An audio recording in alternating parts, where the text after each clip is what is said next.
To replace the battery for this remote, notice on this side there's actually a button. All you have to do is just press and hold that button and then pull the key outwards. There it is. Once the key portion is taken out, now I will keep the button portion at the bottom and keep the logo portion at the top. We'll be using a screwdriver like this. We'll punch in the screwdriver in that spot right here and then pry out the top cover. There it is. It's pulled out from one end. Just need to completely pull it outwards.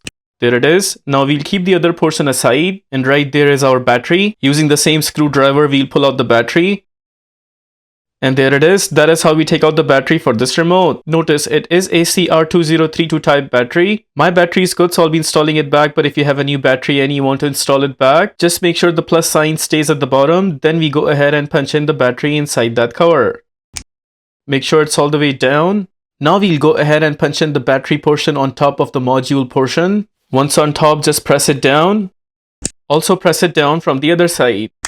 Once both sides are completely in, now we'll go ahead and punch in the key.